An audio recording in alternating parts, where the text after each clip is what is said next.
Kabar kalian bagaimana? Baik. Ya. Sebelum kita belajar, coba kalian lihat di sekitar kalian ada sampah. Coba dibersihkan dulu. Di bawah meja kah? Di belakang meja kah? Ada? Coba itu dibersihkan dulu. Diangkat kalau kamu buat sampah.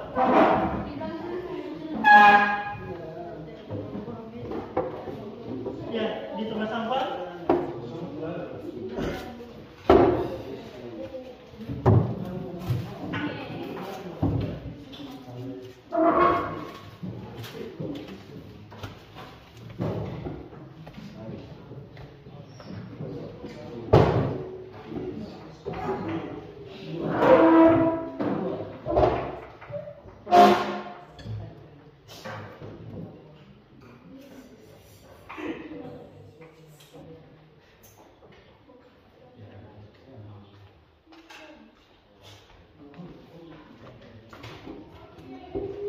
Sudah?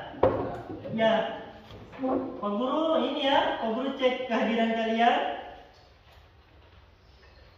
Anjeli, Alfa, Beatrix, Neti, Alfa, Joni, Hadir. Linda, Hadir. Meli Yul Esther Asa, Izin. Timotius, Hadir. Apa? iya. Lanjut, Ana Rianti, Christian Sufi, Hadir. Christian hadir, Nilam, Hadir. Oktovina, Alonia, hadir, Abraham, Hadir. Agus Wonda, Hadir, Pak. Arlan, Pak. Alfa, Enok, Alfa. Fermi, Herman, Hadir. Lambertus, Hadir. Jakobus, Hadir, Pak Guru. Yosefina, lanjut Mario Alfa, Norvin, Timotius, Yerius, Yul, Yehuda, Renaldi, Enok, sakit. Wah, ini berarti yang sakit 3, yang alfa 5. Wah, banyak sekali ya. Jadi kalian harus jaga kesehatan karena ini lagi perubahan iklim dari musim panas ke musim hujan. Jadi memang kondisi tubuh itu belum beradaptasi. Nah, bagaimana, sudah siap belajar hari ini? Sudah. Oke, kita lanjutkan. Pada kesempatan hari ini pembelajaran kita tentang isi struktur dan kaidah kebahasan teks ceramah. Kalian pernah mendengarkan ceramah? Pernah atau belum? Belum. Aduh, kasihan sekali kalau belum. Yang pernah tadi siapa? Angkat tangan coba. Ya, kamu dengar ceramah di mana? Di gereja. Isinya tentang apa? Isinya tentang pembahasan Alkitab. Oke, yang lain ada? Ya. Apa? Oh, ceramah tentang berbuat baik kepada orang lain. Oke, jadi ceramah itu apa kira-kira? Kalau isinya tadi tentang pembahasan Alkitab, tentang berbuat baik kepada orang lain, jadi ceramah itu apa kira-kira? menurut kalian isinya apa ceramah? Tentang pemberitahuan. Jadi diberitahukan untuk berbuat baik pada orang lain tentang isi Alkitab. Ya, jadi ceramah itu intinya pemberitahuan, informasi atau ajakan untuk berbuat seperti yang disampaikan oleh firman Tuhan, disampaikan oleh yang memberi ceramah. Siapa kalau di gereja? Pak Pendeta. Nanti kita pelajari lebih lanjut. Jadi tujuan pembelajaran kita ada 3. Yang pertama, kalian melalui kelompok bertiga ini, kalian mampu menemukan isi ceramah secara lengkap. Jadi kalian bisa tahu itu isi ceramahnya apa. Yang kedua, kalian menemukan struktur ceramah. Jadi strukturnya apa saja bagiannya. Jadi kan ceramah itu ada pembukaan, ada isi, ada penutup. Nah, nanti kalian tahu yang mana pembukaannya, mana isinya, mana penutupnya. Dan yang terakhir, kalian mampu menemukan kaidah kebahasaannya. Jadi kalian tahu ceramah itu menggunakan bahasa-bahasa seperti apa. Paham ya? Kita lanjut. Coba di sini pengertian ceramah. Nah, ini yang tadi teman kalian jelaskan. Jadi ceramah itu adalah teks yang berisi pemberitahuan, himbauan, ajakan maupun penyampaian suatu informasi untuk disampaikan di depan orang banyak oleh pakar atau orang yang menguasai bidangnya, baik secara langsung maupun melalui media elektronik dan digital. Oke. Kira-kira apa maksudnya? Ceramah itu apa jadinya? Coba dilihat dulu. Jadi ceramah itu apa menurut pemahaman kalian?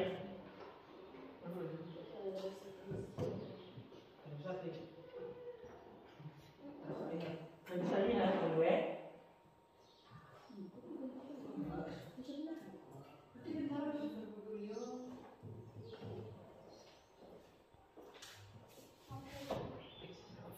Ayo.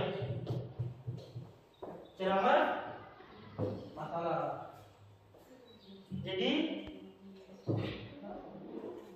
pengalaman isu. Jadi ceramah itu pemberitahuan atau himbauan atau ajakan yang disampaikan di depan orang banyak maupun di televisi. Ya, disampaikan di depan orang banyak. Yang menyampaikan itu orang yang pakar atau orang yang ahli di bidangnya, disampaikan melalui secara langsung atau melalui media elektronik, TV atau radio. Jadi begini, ceramah itu disampaikan di depan orang banyak. Bisa secara langsung kayak kalian tadi bilang di gereja. Pak Pendeta khutbah ceramah itu di gereja kan orang banyak kan di gereja. Jadi dia secara langsung kan. Jadi Pak Pendeta berdiri di depan, kalian mendengarkan ya, gitu kan? Nah, itu secara langsung. Tapi bisa juga secara elektronik. Iya, secara tidak langsung kan ada kalian mendengarkan ceramah di televisi, di radio. Jadi intinya itu ceramah, pemberitahuan, ajakan, pemberian informasi yang dilakukan oleh orang yang ahli atau orang yang pakar di bidangnya. Jadi kalau misalnya bidang agama tadi Pak Pendeta, kalau misalnya di sekolah bidang pendidikan yang disampaikan mungkin Pak Guru atau kepala sekolah. Kalau yang lain mungkin yang muslim Pak Ustadznya yang menyampaikan. Kan dia harus ahli, harus orang yang mengerti tentang tadi topiknya, misalnya agama, pendidikan, dan disampaikannya melalui media cetak atau secara langsung atau melalui media elektronik. Mengerti sampai di sini paham? Paham ya? Jadi kalau nanti ditanya, kalian pernah dengar ceramah? Pernah. Ceramah itu apa? Ceramah itu penyampaian informasi yang dilakukan di depan orang banyak. Yang menyampaikan siapa? Orang yang ahli di bidangnya. Jadi kalau bidang agama berarti bisa Pak Pendeta. Bidang pendidikan bisa Pak Guru. Kalau ini bidang pemerintahan bisa Pak Bupati. Atau misalnya negara kan biasanya Pak Presiden. Nah, lanjut di sini dikatakan teks sendiri tidak selalu berbentuk tulisan. Segala aktivitas berbahasa dalam konteks disebut juga teks. Oleh sebab itu, aktivitas ceramah atau berpidato dapat disebut juga dengan teks. Jadi, teks itu tidak harus ditulis. Penyampaian lisan, penyampaian Pak Pendeta tadi bisa juga dinamakan teks ceramah atau teks pidato. Jadi jangan kalian kira kalau teks itu harus ditulis saja. Secara langsung ini juga termasuk teks ceramah, teks pidato. Paham sampai di sini? Ada pertanyaan? Atau Pak Guru lanjut? Pak Guru lanjut ya? Ya, gimana? Teks ceramah dan pidato itu beda ke sama? Dia sama. Yang ini nanti dilihat dari topiknya. Kalau dia keagamaan, kalau keagamaan dia jadi ceramah atau khutbah. Nanti kalau pidato, kalau yang umum jadi pidato hari proklamasi, pidato hari pendidikan. Ada lagi yang mau bertanya? Terima kasih. Ya, Pak Bro lanjut. Sekarang coba kita lihat di sini contoh kutipan ceramah. Ya, bisa dibaca nggak sih? Tidak bisa.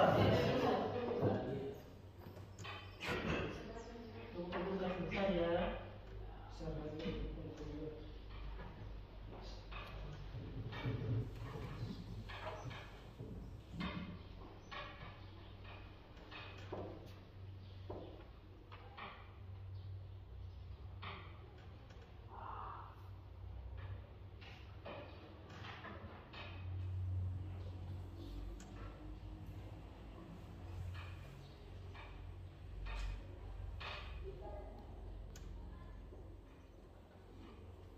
Nah, di sini ini ada contoh kutipan ceramah. Kita telah menempel, dibaca sendiri deh, bisa kan? Kelihatan nggak?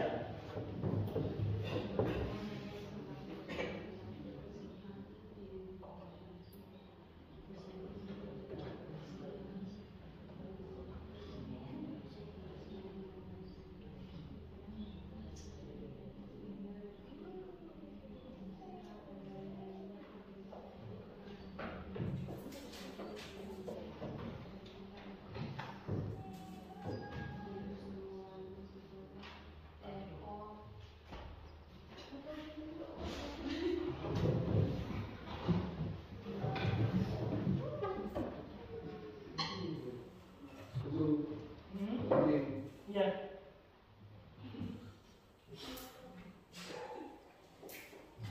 Coba dibaca ulang. Kita telah menempel slogan-slogan tentang kebersihan di lingkungan sekolah kita. Misalnya adalah kebersihan. Kebersihan adalah sebagian dari iman. Bersih itu indah, bersih pakaian sehat dan lain-lain. Akan tetapi, apakah slogan-slogan tersebut sudah menggugah kita untuk menerapkannya? Belum. Semua warga sekolah tergugah untuk mengamalkannya.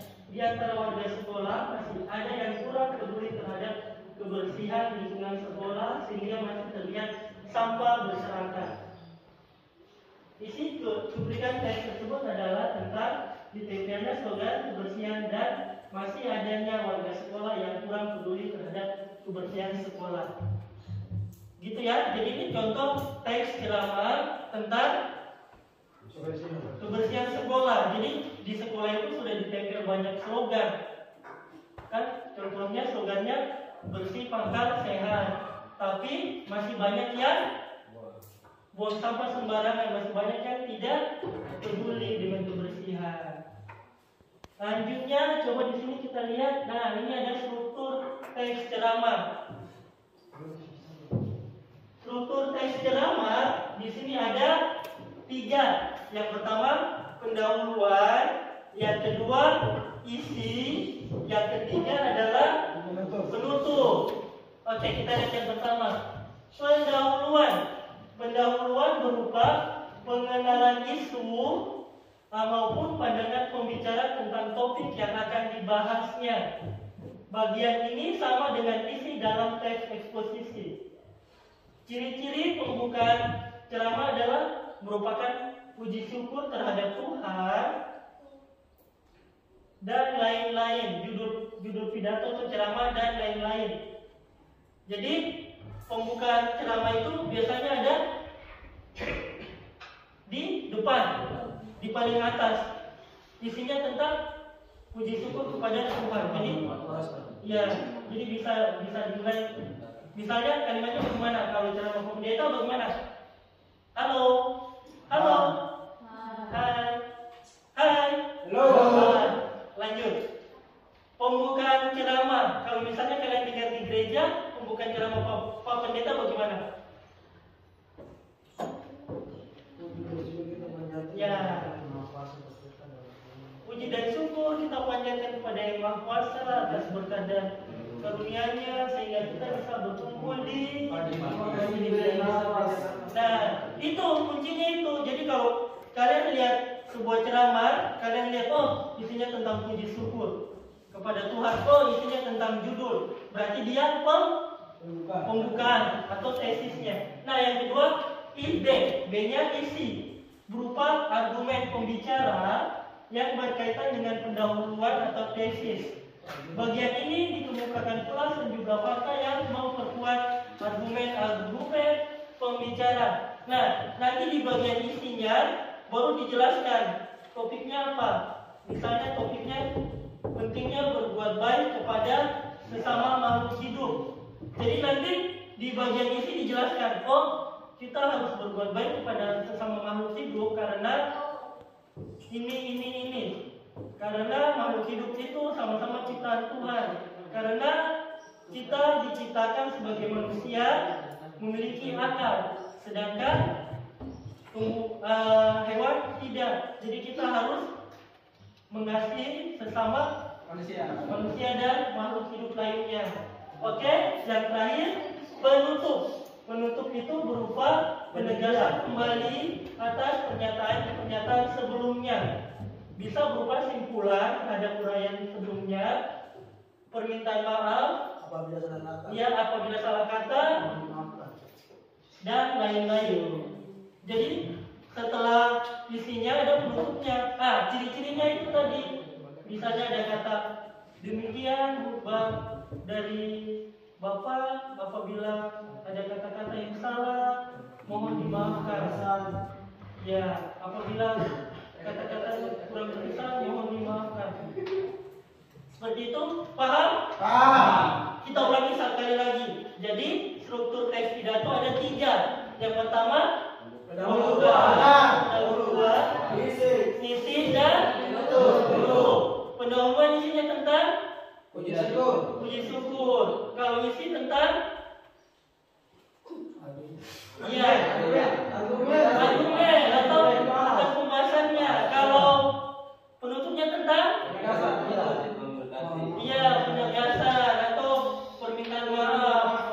Tuhan memberkati tadi katanya. Paham ya? Oke, kita lanjut. Nah, ini contohnya ini. Dia belum berubah. Ini contoh pendahuluannya nih.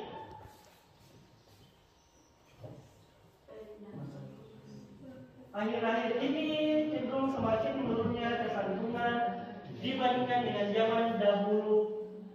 Ketika anak-anak tesis. Ini contoh pendahuluan. Jadi diperkenalkan tentang masalah yang akan dibahas. Lanjut, coba di sini.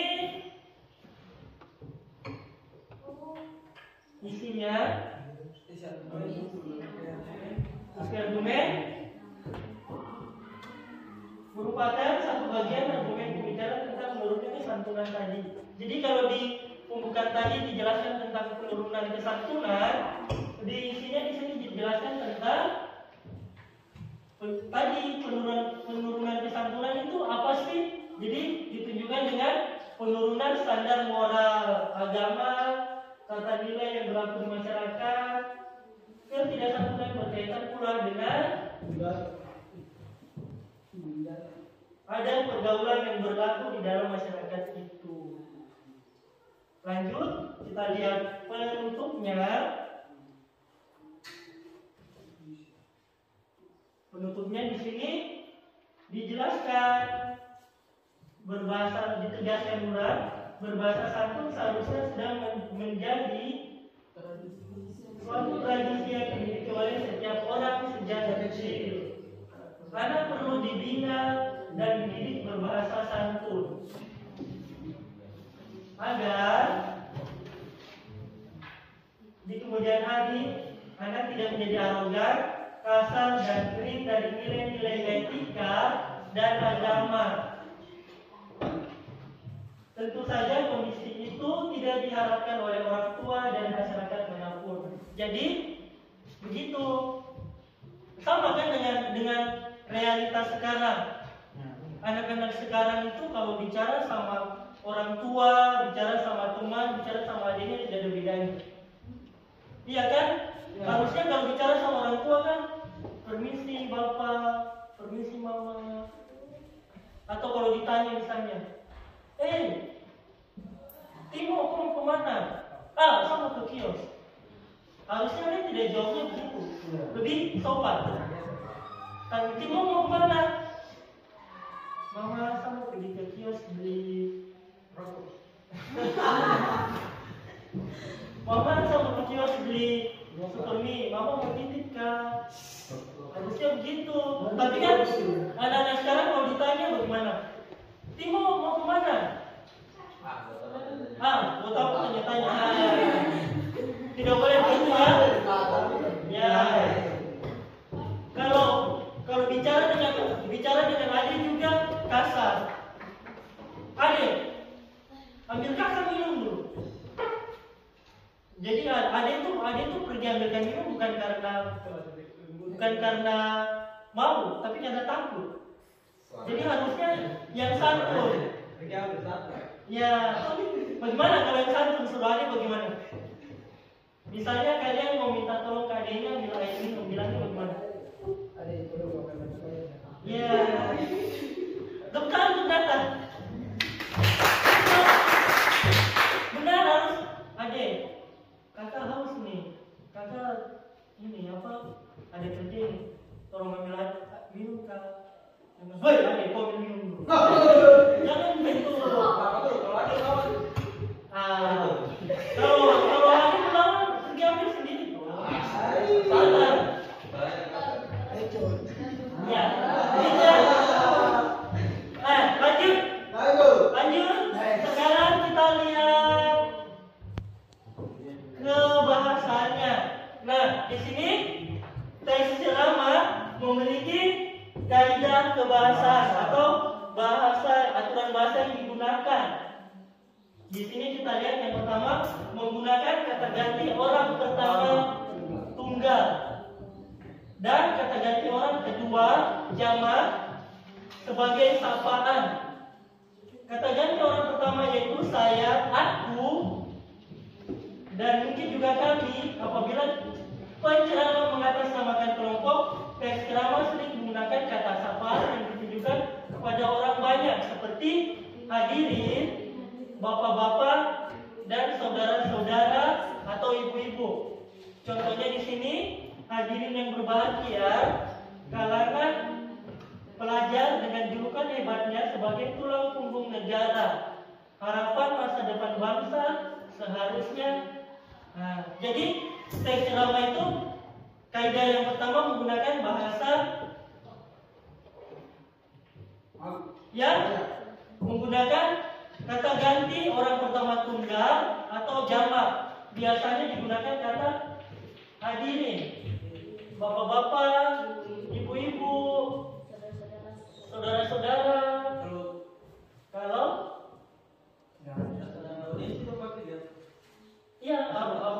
audiens itu berarti orangnya banyak, lebih dari satu. Jadi dibilang audiens atau pendengar. Kalau kita sebagai penceramah menyapanya bukan disapa Timotius satu-satu, tidak, langsung sekaligus. Hadirin yang terhormat, atau misalnya dia semuanya bapak-bapak, hanya laki-laki saja, jadi bisa dikatakan bapak-bapak yang kami hormati. Tapi misalnya dia perempuan semua, jadi bisa ibu-ibu, atau misalnya umurnya tidak beda jauh dengan penceramah, jadi digunakan kata saudara-saudara. Tapi misalnya dia campuran, ada laki-laki, ada perempuan, digunakan kata Bapak Ibu, saudara-saudara. Bisa juga hadirin, jadi dia umum. Hadirin yang terhormat, gitu ya. Paham? Yang pertama menggunakan kata ganti orang pertama tunggal dan orang kedua jamak. Paham? Lanjut, yang kedua menggunakan kata-kata teknis. Kata teknis berkenaan dengan topik yang dibahas, tentang masalah yang menjadi fokus pembahasan istilah. Yang muncul dalam teks tersebut adalah kata-kata krama, kesantunan berbahasa, etika berbahasa. Contoh di sini, intensitas para siswa dalam memahami literatur sesungguhnya merupakan sarana efektif dalam mengakrabi ragam bahasa baku. Jadi kata teknis itu maksudnya kata yang sering muncul dalam topik ceramah. Misalnya ceramahnya tentang pendidikan, kata teknisnya pasti tentang pendidikan. Jadi misalnya ceramahnya tentang pendidikan di SMA Negeri Yokiwa, yang akan muncul pasti kata teknis tentang pendidikan. Misalnya kurikulum, mata pelajaran, terus tentang apa lagi misalnya yang berhubungan dengan pendidikan, jadwal. Jadi kata-kata yang muncul itu kata-kata yang berkaitan dengan pendidikan. Jika ceramahnya tentang pendidikan, kalau tentang agama berarti muncul tentang agama. Iya, jadi misalnya apa? Kata-kata teknis agama.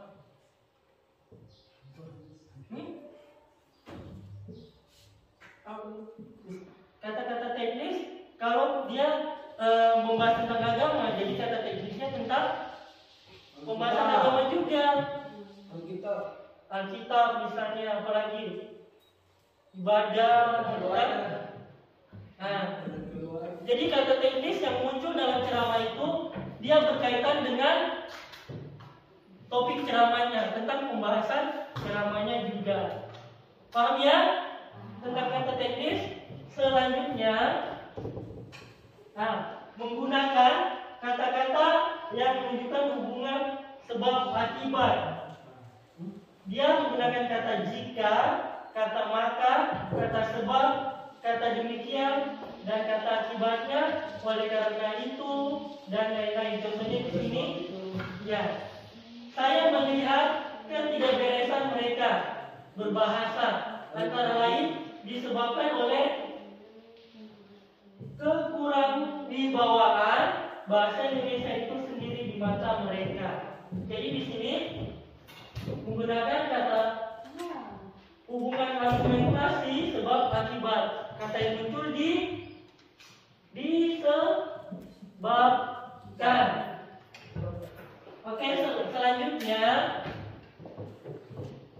menggunakan kata kerja mental. Kata kerja mental yang berhubungan dengan perasaan. Di sini misalnya katanya memperhatikan, mengagumkan, menduga, dan lain-lain. Contohnya, bapak-bapak dan ibu-ibu prasangka waktu itu bukannya tidak memahami agar perlunya ketertiban berbahasa di lingkungan sekolah. Kata kerja mental. Selanjutnya ada Yang terakhir menggunakan kata persuasif atau kata yang bersifat ajakan. Di sini katanya contohnya hendaklah sebaiknya. Jadi di sini contoh dampak negatif lain dari adanya kemajuan teknologi adalah banyaknya terjadinya kasus penipuan dengan menggunakan media sosial sebagai akibat dari teknologi. Dan yang paling penting adalah bahwa kita Ibu-ibu rumah tangga. ini korbannya adalah para ibu rumah tangga. Wah, ibu rumah tangga. Karena terlalu sering main ponsel juga, mereka menjadi susah membedakan mana hal yang nyata dan mana hal yang berupa berita gosip. Gosip saja Oleh karena itu, seharusnya bijak dalam menggunakan teknologi. Mari kita jaga generasi muda kita agar menjadi generasi yang bersahaja.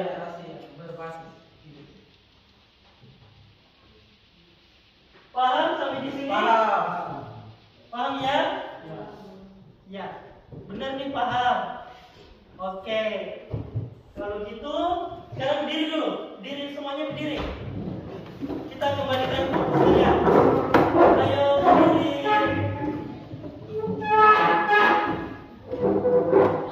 Berdiri. Ayo berdiri. Pak Guru punya permainan. Begini.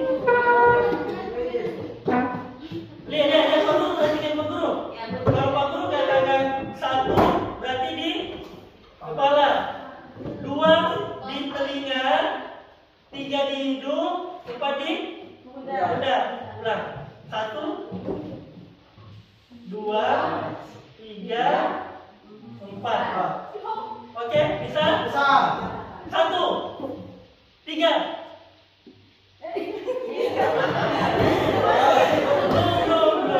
Pelan-pelan.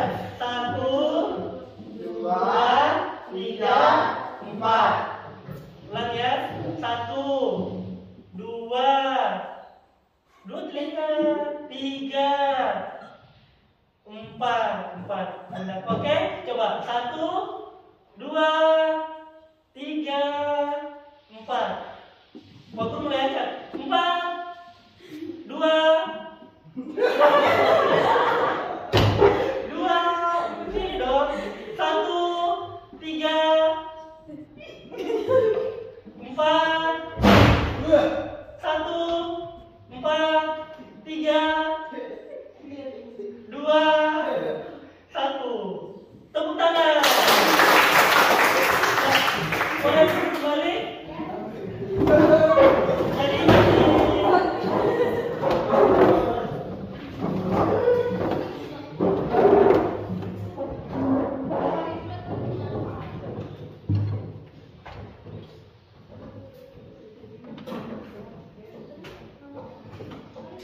coba perhatikan, Pak Guru punya LKPD.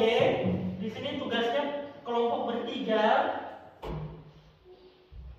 Kalian kelompok bertiga. Di sini ada teks ceramah. Tugas kalian temukan isinya. Maksudnya kalian temukan strukturnya. Tadi pendahuluannya apa, isinya apa, bentuknya apa.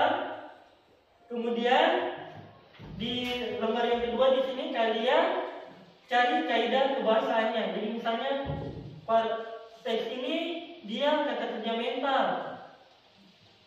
Buktinya apa?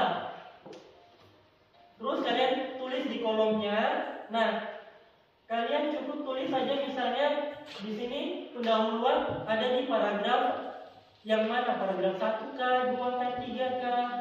Kemudian kalian tulis penjelasan isinya apa. Paham ya? Nah, nanti kalian kerja secara kelompok. Setelah itu perwakilan kelompok presentasi di depan. Kalian kerja selama 20 menit ya. Ini kelompok 1, kelompok 2, kelompok 3, kelompok 4, kelompok 5, kelompok 6.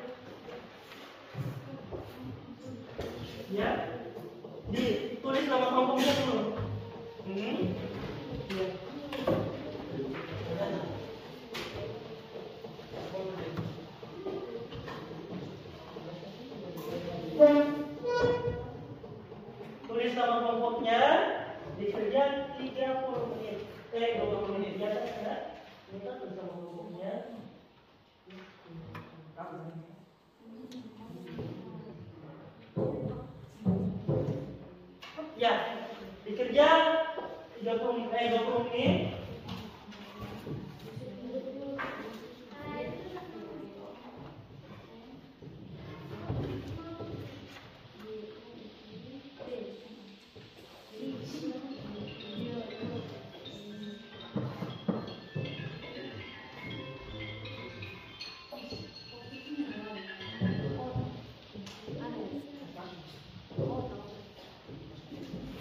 Ya.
Kalau ada yang tidak dimengerti bisa tanya Pak Guru ya.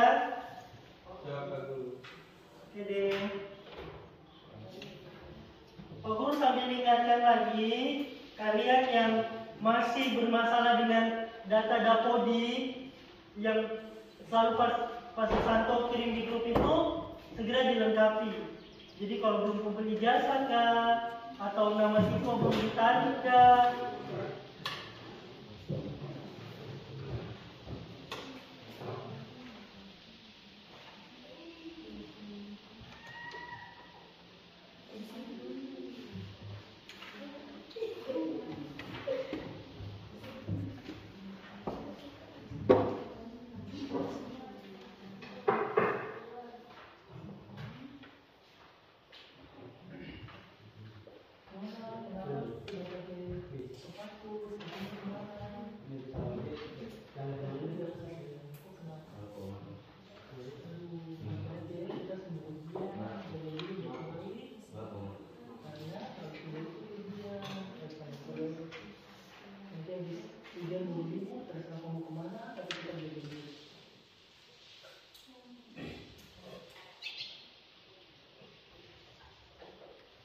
sambil kerja, Pak Guru ingatkan juga kita belajar cuma sampai tanggal 26 bulan ini.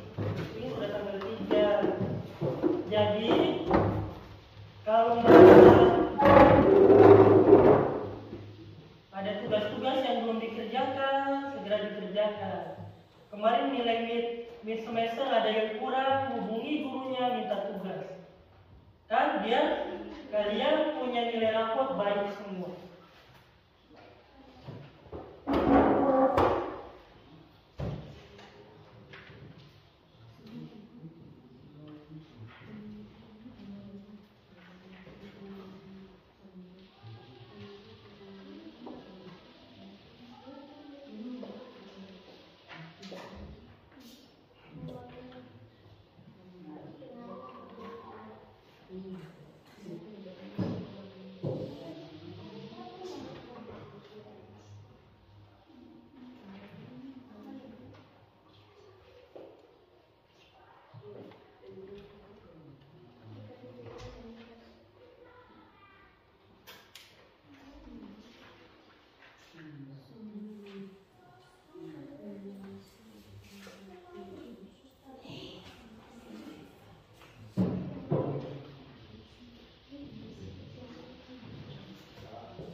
5 menit lagi ya. Ya, disiapkan 1 orang perwakilan kelompok. Nanti maju ke depan, presentasikan. Jadi tiap kelompok 1 orang maju ke depan, presentasikan.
Bagaimana? Jadi kelompok 1 maju.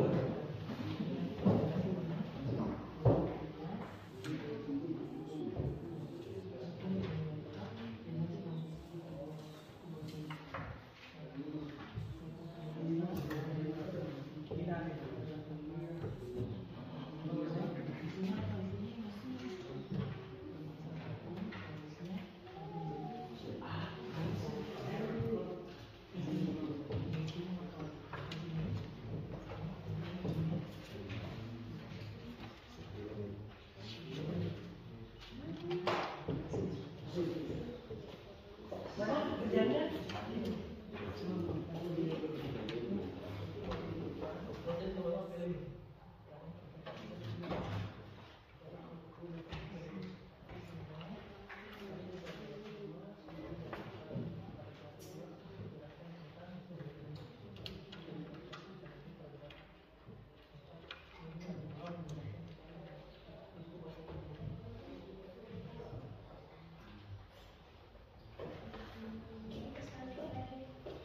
Kalian sudah? Sudah.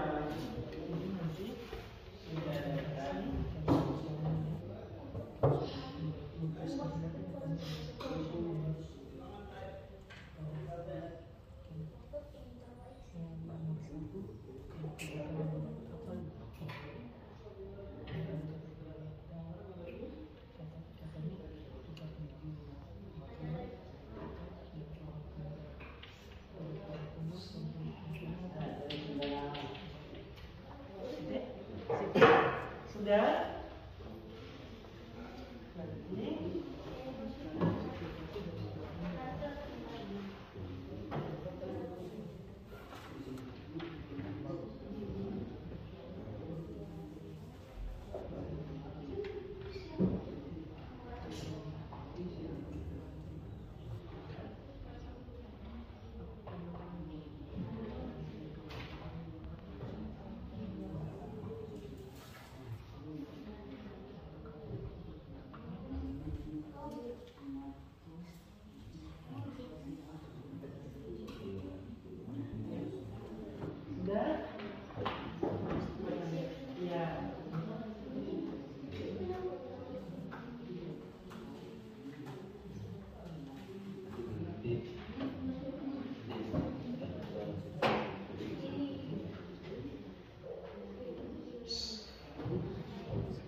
Sudah ya, kita presentasi. Pak Guru bagi saja. Jadi kelompok 1 2 dan 3 presentasikan yang tentang struktur teks ceramah. Coba perwakilan dari kelompok 1, 2, dan 3 maju ke depan. Satu orang. Perwakilan tiap kelompok. 1, 2, dan 3. 1, 2, dan 3 di sini aja. Di sini aja. Ya, di sini. 2, 3. Nah, di sini. Coba presentasikan. Kamu kelompok 1 tentang pendahuluannya. Berarti kamu isinya. Kelompok 3 tentang terbalik berarti. Kelompok 2 tentang isinya. Kelompok 3 tentang penutupnya. Teman-teman yang lain menanggapi kira-kira presentasi mereka ada yang mau dikritik kah, mau ditambah kah? Coba kita mulai dari kelompok 1. Ya baik, terima kasih atas kesempatan diberikan kepada kami kelompok 1. Tidak mau lagi kami lanjut saja. Pendahuluan paragraf 1, penjelasan kesatuan bahasa yang dipakai masyarakat sekarang nanti menurut banding sama dulu. Terima kasih, waktu itu mereka. Jadi pendahuluan itu ada di paragraf berapa? 1. Oke, isinya apa tadi? Tentang Kesatuan bahasa yang dipakai. kesantunan. Kesantunan bahasa yang dipakai masyarakat semakin menurut. Ya. Jadi kelompok 1 mengatakan paragraf pendahuluan ada di paragraf ke-1. Setuju? Setuju. Isinya tadi tentang kesantunan bahasa yang semakin menurun. Oke, lanjut ya. Teman-teman lain ada tanggapan? Ada yang mau tidak setuju? Kalau kelompok 1 mengatakan pendahuluan di paragraf 1, ada yang tidak setuju? Setuju semua. Ya, lanjut. Kelompok 2 tentang isinya ada di paragraf ketiga. Ya, coba lanjut. Penjelasan paragraf ketiga, kesantunan berkaitan dengan perubahan nilai-nilai dalam suatu masyarakat. Ya, isinya menurut kelompok 2 ada di paragraf ketiga. Ada yang mau ditambahkan? Isinya ada di paragraf ketiga. Ada yang mau tambahkan? Kelompok lain? Tidak. Bagaimana? Sudah? Coba kita lihat lagi teksnya itu. Paragraf 2. Ya, teksnya ada berapa paragraf? 2, 3, dan 4. Ya, coba dilihat dulu. Teksnya ada berapa paragraf? Ada 1, 2, 3, dan 4, 5 paragraf. Jadi isinya itu ada di paragraf selain paragraf 1 dan paragraf 5. Jadi isinya ada di paragraf berapa? 2, 3, dan 4. Coba paragraf 2 isinya tentang apa? Penjelasannya apa? Paragraf 2 tentang kesantunan bahasa anak dan remaja berkaitan dalam adat dan pergaulan. Paragraf 3 menjelaskan tentang berkaitan dengan perubahan nilai dari suatu masyarakat. kesantunan berkaitan dengan perubahan nilai. Yang ketiga, paragraf 4 berkaitan dengan pergaulan global dan pergaulan global apa? Pergaulan global selanjutnya berpengaruh pada nilai kesantunan. Jadi Pak Guru koreksi, teman-teman yang lain juga bisa menambahkan. Isinya tidak hanya di paragraf 3, tapi ada di paragraf 2, 3, dan 4. Yang terakhir nomor 3, penutupnya atau penegasan ulangnya ada di paragraf 5. ke-5. Isinya apa? Ya baik, shalom kita semua. Siap. Siap. Kesempatan yang diberikan untuk kami kelompok 3. Ini sebab itu kami menyampaikan hasil kelompok kita. Penegasan paragraf ke-5. Kata pantun seharusnya sudah menjadi suatu tradisi yang dimiliki oleh setiap orang agar tidak hilang atau menurun. Ya. Ada yang mau komentar? Ada yang mau tambahkan? Atau sudah cocok? Pas. Ya, jadi penutupnya, penegasannya ada di paragraf ke-5. Bunyinya berbahasa santun seharusnya apa tadi? Menjadi suatu tradisi yang dimiliki setiap orang. Oke, terima kasih. Tepuk tangan untuk 3 kelompok ini. Boleh kembali sekarang kelompok 4, 5 dan 6 perwakilannya untuk kaidah bahasa. Ayo, maju satu lagi kelompok.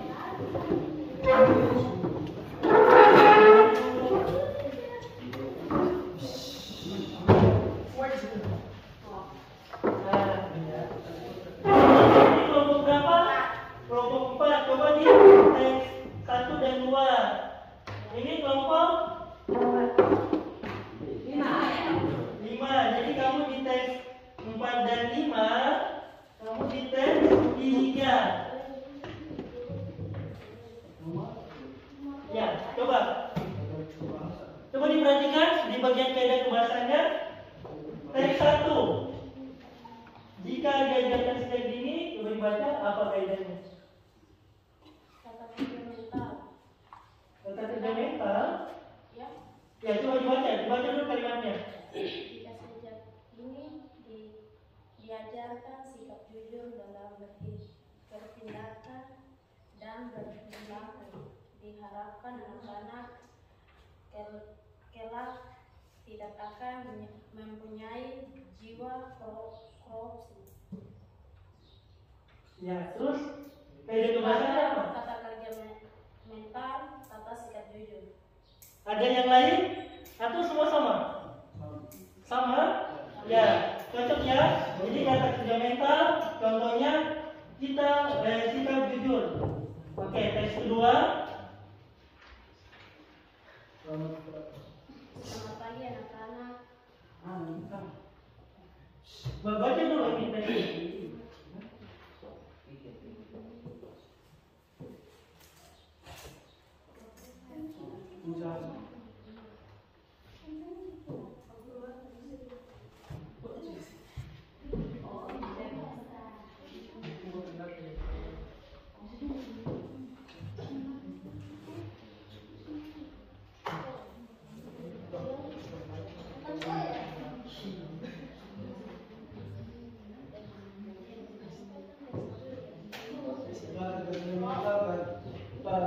Lanjut.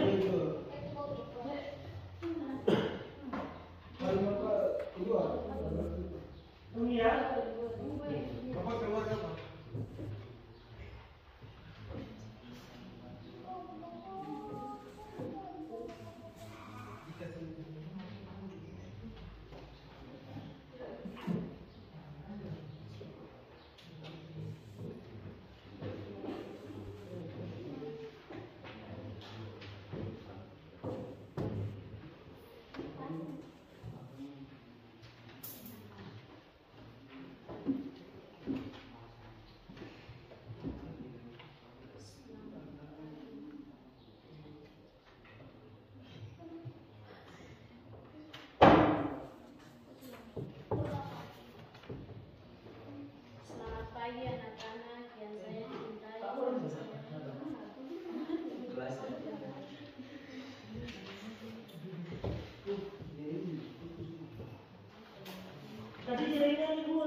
Maaf, kelompok 4 tes 2, coba lanjut.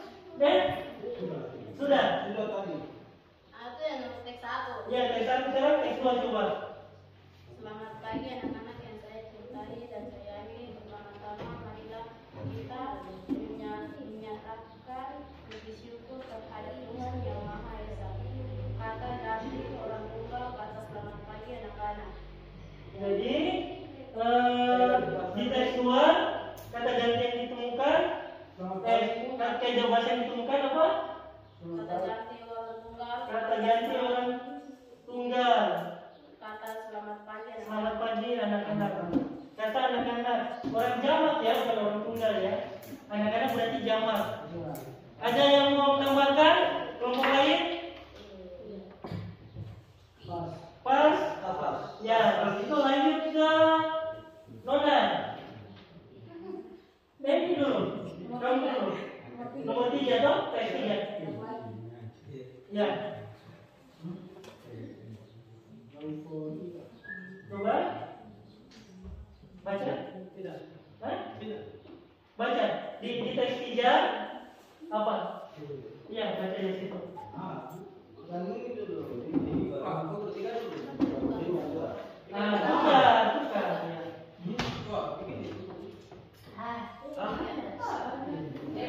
Terima kasih. Selamat siang semua.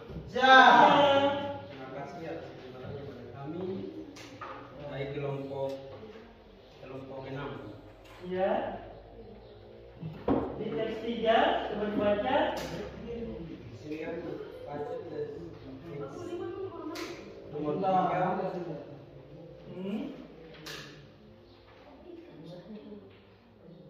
Padahal nampak euforia seperti itu hanya bisa didapatkan melalui cara yang benar.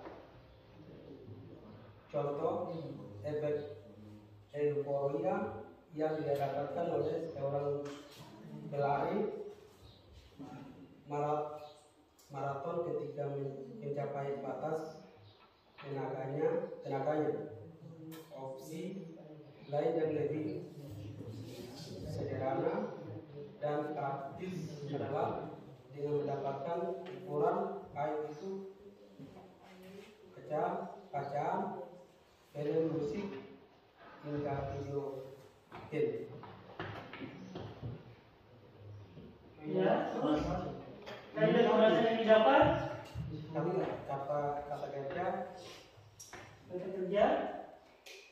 kata kerja teknis, kata euforia. Ya, euforia. Berarti ini ya. Nanti ya, sudah? Ya, nanti ini ya, belajar banyak membaca lagi ya. Masih agak-agak tersendat-sendat toh. Nanti belajar membaca lagi. Jadi menurut kelompok 5 kata kerja teknisnya kata euforia. Ada yang mau tambahkan? Ya. Hah? Menanggapi silakan. Berdiri, boleh berdiri. Ya baik, menanggapi setuju di kaidah kebahatan itu terkait dengan euforia. Euforia ini kata lain dari euforia. Kata lain dari euforia itu apa? Ada yang tahu? Ini teman bertanya kata euforia itu apa? Euforia itu maknanya apa? Gitu ya? Ya. Cara benar. Secara benar. Cara yang benar. Coba kalian pernah dengar kalimat begini? Euforia Piala Dunia. Euforia juara Persipura. Pernah dengar kalimat begitu? Euforia Piala Dunia.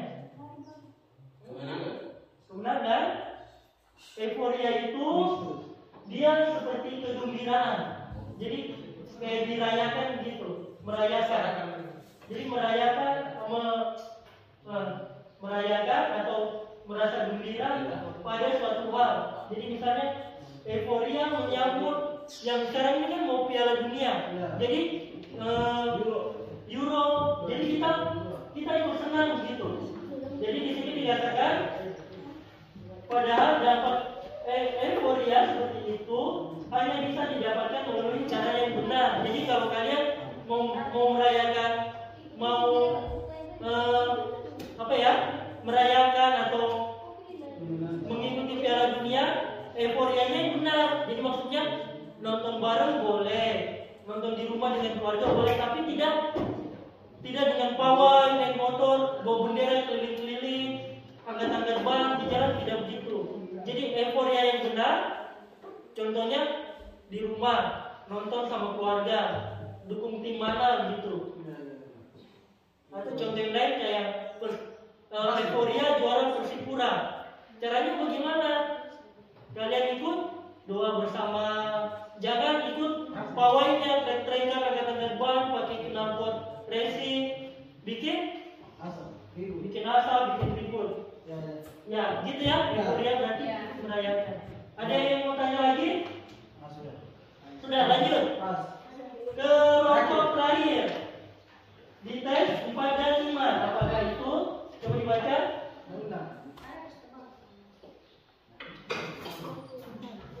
Kelompok 6. Ya.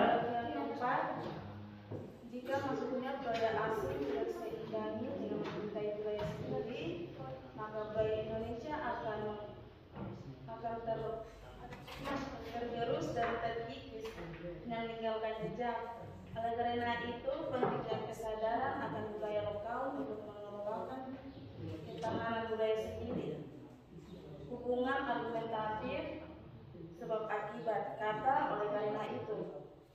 Paragraf yang terakhir yang kelima, marilah anak-anakku sekalian kita tanamkan semangat nasionalisme yang teguh, yang tangguh, kata persuasif, kata marilah. Ya, jadi di kalimat di paragraf keempat, di teks keempat yang ditemukan adalah kaidah kebahasaan kalimat hubungan argumentatif dengan kata yang ditemukan oleh karena itu. Ada yang mau tanya? Ya. Bagaimana? Ya baik, salam selamat siang kita semua. Ya. Siang. Kita salah satu contoh semangat nasionalisme yang tadi itu seperti apa? Apa? Semangat nasionalisme yang tadi. Ya, jadi kelompok 1 bertanya semangat nasionalisme itu yang tahu itu seperti apa? Ya. Ada yang bisa bantu jawab? Kelompok ya, semangat nasionalisme itu seperti apa? Kelompok 5 ditanya, kelompok 6 ditanya, semangat nasionalisme itu seperti apa?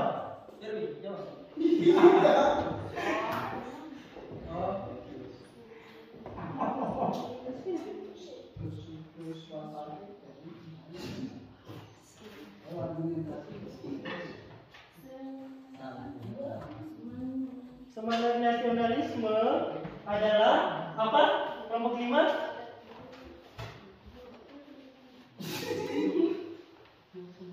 Semangat seperti apa?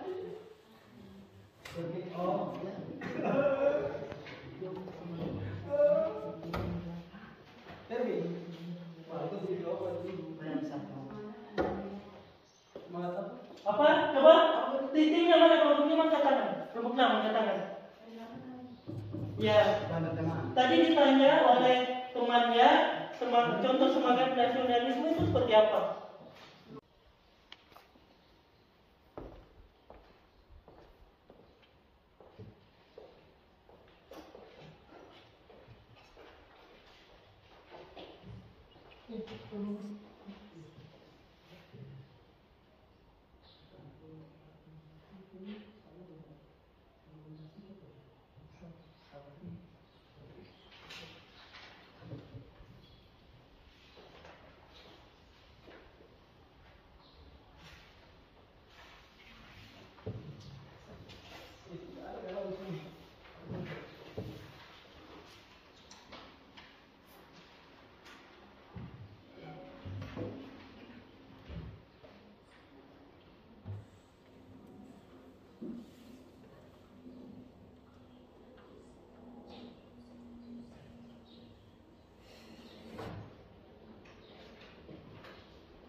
Jangan lupa nama ya. Saya bagi kelas 11.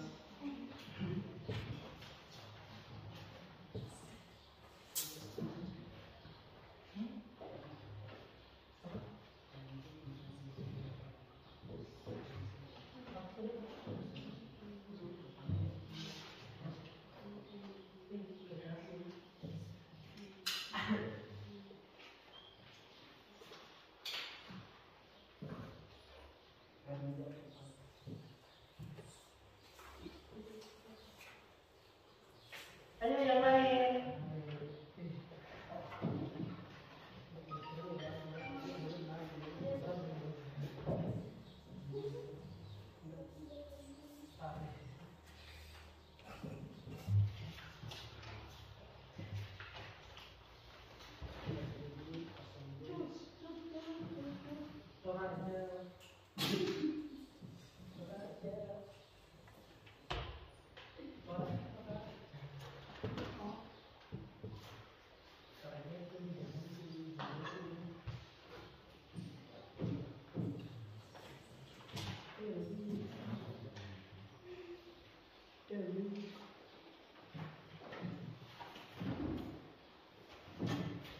Sudah? Ya. Terima kasih.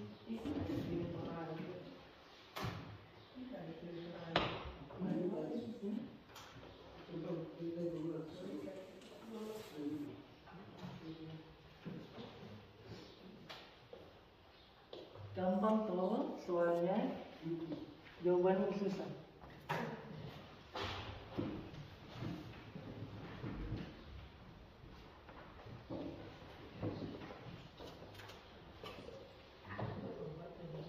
Lima menit lagi ya. 5 menit lagi kumpul. Sudah?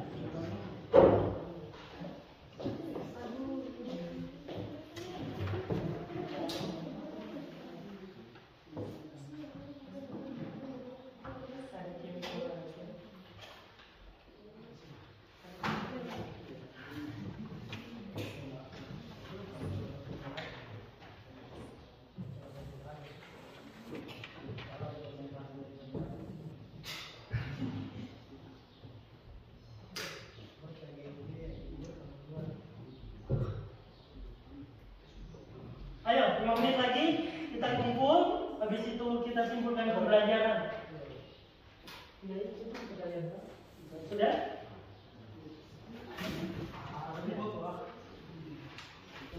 Selamat. Terus?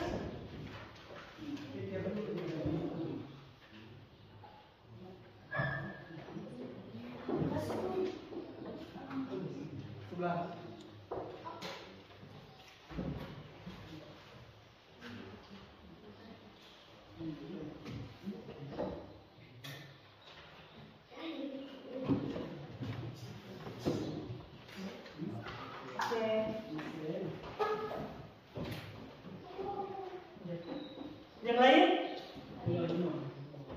Sudah semua? Yuk. Cepat juga ya. Sudah? Cepat ditendang soal. Oleh sebab itu menarik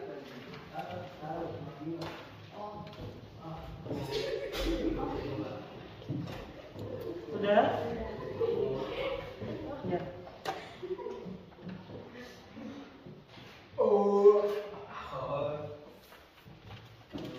Terima kasih.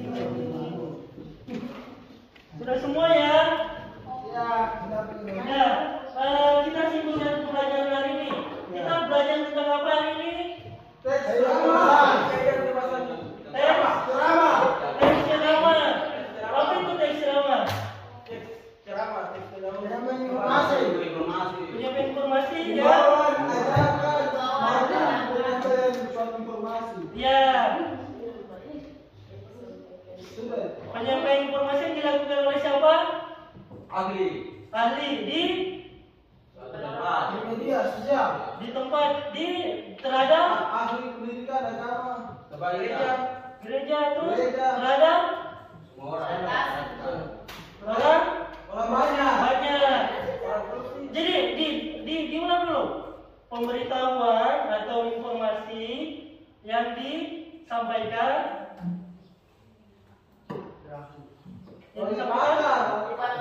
di depan orang banyak oleh pakar atau ahli. Lanjut.